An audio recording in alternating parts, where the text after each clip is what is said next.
guys, let me give you a story of how I found myself in Mombasa, and maybe how I thought like I couldn't begin my life here because I was so fearful. I was still new. It was a very new town for me, and you know how getting to a new city and then you have to learn everything, the new town, the Mombasa town, the area I was living. I started off living in Bamburi, and then after a while is when now I used to live with my relative, of course, and then yeah, things happened, and then that is now when, you know, once it was immediately after my high school, that was in 2017. I finished the last paper I did was, I think, history, and then afterwards I came, and then after doing that I've seen something very scary, and I have to show you, but I don't know what this is. I don't know, and it has spikes. Maybe it's a fish urchin. Yeah, I think so, but it's dead, like dead, completely dead. The spikes are poisonous. So where I am right now, it's Sun and Sun, and yeah, I don't know where the other place is. Maybe you can go as you make stories, as I give you my life history. So after high school, after I did my last paper, that is when I came. I finished on I think it was on 17th November 2017, and then the next day I was on my en route to Mombasa. So I came like blindly. I only had my I think just one a trouser and a top, and then my backpack, of course, that had my innerwears and stuff. So after a while is when now I decided that I think okay, I didn't decide, but I just said, okay, let me stay with my relative, because like I don't know what's next, because by then I think it will be a sensitive story maybe, but I'm just sharing because I feel free to share with you guys, and to tell you, because most people normally ask me, how did you get to Mombasa, how did you like blah blah blah. So I thought it wise maybe to share with you guys, because I don't think I'll proceed, because this water, it can reach up to here and then it becomes hard for me to come back, so I'll have to use the road. So I think we're going to go back. Yeah, so that is how I came to Mombasa. So after coming to Mombasa, I stayed with my relatives for a while, and then after some time, that is when now I got this is Sun and Sand, I've told you. No, this is not Sun and Sand. Opposite Sun and Sand is what? I don't remember. I don't know. That is the Sun and Sand over there. So after a while is when now I got a boyfriend, and then life went on quite well, and then it reached a point where now, you know, you have to be independent. You have to like figure out what you want in life. You don't have to depend on people. That is when I sorted out to go and look for some work opportunities. So I started working in a club. The club was called Danka. I've done a review of the same in some vlogs of mine back. If you go back to my YouTube channel, you can get to see that. So I worked in a club for like I think 6 months or 4 months, and then I quitted because of a very bad experience that I had in the club. Because you know, when people take a lot of booze, you become drunk, you feel wasted, and then yeah, the guy like puked on me. So, and the job was as well tiresome. I know there's no easy job, but yeah, it was really tiresome for me, because you report at 3 and then you get out from work at around, I think 6. When like everyone has left, you have to arrange the club seats, blah blah blah. So I think the employer should look into that. The working hours, you know, shouldn't be more than 8 working hours. Like, it wasn't like making sense. When I get home, I used to be very tired. My legs, I just feel they're swollen. All I wanted was sleep, because I've been awake from 3 p.m. to the next day 6 a.m. is when I'm now going home. So it became quite of a challenge. Yes, we do blah blah blah. Then I got my results. I never performed so well. Plus, my parents, like my okay, I can say like they were not supportive. I can just say that. Okay, not that supportive, but they did play their part. But now when it came to my high school and then you fail, blah blah blah, you know what happens, like the parents is so ungrateful. Oh, if I paid for your school fees, this is what you brought. But anyway, I wasn't that into contact with them. It is a long distance relationship kind of parenting. So I'm still grateful anyway. So that is part of the experience and the me schooling and stuff. So Mombasa, that is why I go to Mombasa. And then after a while, people used to ask me in a club, like, why are you so young and you're working in a club? Like, what are you doing? And you can't just tell them, I'm just doing this for the sake of doing, I'm just doing this because blah blah blah.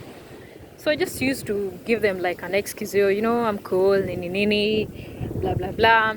But in real sense, it's tough, but you just can't show everyone like you're not proud of your work and you're reporting to the work itself anyway. So that is how I came to Mombasa. So from there, when I used to serve people, we used to maybe interact. You know how people normally, while you're drinking, you're serving people, you're giving them good service. That is when I met a friend of mine. He became a friend of mine after a while, of course. We went missing from each other. Does that even make sense? Okay, fine. We exchanged numbers. He was a guy from a certain company. Okay, I won't mention the name. Yeah, so for privacy purposes and stuff. So this guy, he approached me and asked me the same question. No, I actually approached the guy and asked like, can I get a job opportunity at your place?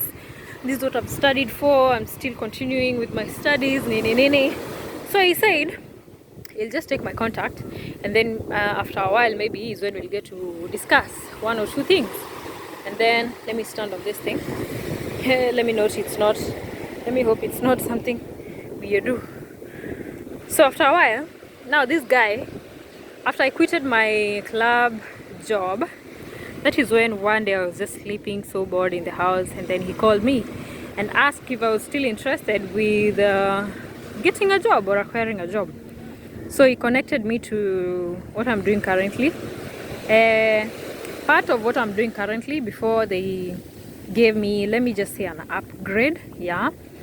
So after that is where now my journey began, to doing my own stuff, being independent, like having to start your own thing in terms of living alone, in terms of just starting doing your own thing, and like paying your own bills, because there's no parents, no relatives to help you. Okay, I had a few siblings. They used to come through for me when I was very low, until it reached a point where it's been so much, you've helped me come through a lot.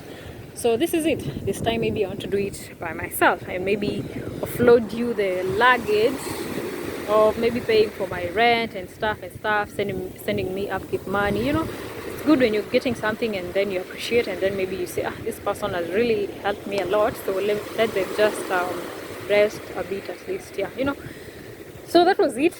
A little bit of my story of how I got to Mombasa and how I'm going on right now. Like, okay, still pushing on, in a better place, I can say. Thank God, and thank you to those who supported me to where I am today. I do owe it to some individuals, of course. I won't mention, but yeah, I do appreciate with a lot of gratitude, wholeheartedness that you showed me, to foster me or to mentor me in a way.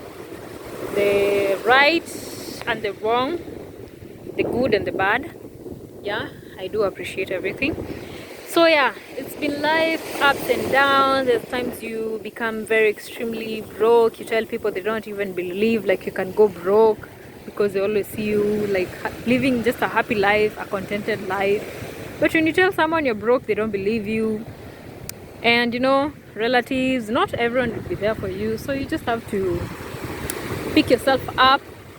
You hit the wall, and then you come back, you bounce back into action, because, well, who got you apart from yourself? So that is how I came to Mombasa basically. Like it wasn't like much of a huge story or a complication. I just found myself, I can say, by the grace of God. And where I am, I can say it's just God, by the way. Some people, we might not be that religious, but sometimes you just look back and say, wow, I really overcame a lot and I'm destined for greatness. And then you push on and then you say, wow, God, you're a God of big things. Yeah, we claim big things. Even this guy, he's called Joel Austin. I was reading this book of his, like, you know, he's a God of not just enough, but a God of like more abundance, like more and more, like not just enough, not the petty things or not the little or the bare minimum. So it's been really quite a journey from all the way from 2017. Let's count from 2018, 19, 20, 21. Now 5 years in Mombasa. I've really learned a lot. I've grown. I'm now able to say like I'm strong enough, be it emotionally or physically. I don't know, physically I'm not that strong enough, but I just know I'm somewhere. I'm not weak. Emotionally, like I've learned a lot of things. I've gone through experiences that have molded me to be quite of a grown up and big sassy badass bitch. Yeah, and life, it's a matter, like I've learned, it's a matter of learning and tapping yourself and telling yourself that like my tomorrow will be a greater one than my today. So it's been, you know, you don't just give up by the first attempt, or you just say like this one I've lost, so I'm giving up or I'm going for option B. I always believe things do get better with a positive mindset, with a positive heart, with a positive hard work, and yeah, and you just work towards your goals and you have a vision. Like you be a visionary, like you say, in 5 years time I want to do this, I want to achieve this, I want to accomplish this, I want to be somewhere, like, you know, the etc and stuff. So guys, I made friends, some we fell apart or we fall off, or we outgrew each other in one way or another. We blocked each other because, as in, I've really learned a lot from people, from relationships, from, it has been a back and forth kind of lifestyle, but I really say thank you, because you fall, you go back to the same mistake, you fall again, and until you reach a point where you say, no, this is enough and I want what's best for me, and even best for the other person, of course, not just for you. Because, you know, when something you feel like it used to weigh down and then you see that thing no longer does, and then you see like people have now outgrown like each other, and then you say like, wow, I'm contented with what I have, where I am, and I'm okay with the other party as well. No strings attached, no beef or anything whatsoever. So you get to learn a lot from friends. Hey, hey. So that is it, if I can say, basically. Like, yeah, it's been not an easy life, but sometimes you just have to do it on your own, because you can count on people and then they're not counting on you, and you find yourself you're alone in all this. Yeah, and you just say it's only me, myself and I, kind of thing. So that is it, guys. Remember to follow me on my Instagram page at Grace Yuge, and Grace_Yuge, and remember to subscribe. Thank you. 835 good strong subscribers. We're still doing this. Thanks, guys, and ciao. Till then, keep it here. Let me give you more stories and give you more views and ambience. That is it, guys. Yeah, bye. Till then, God bless you all.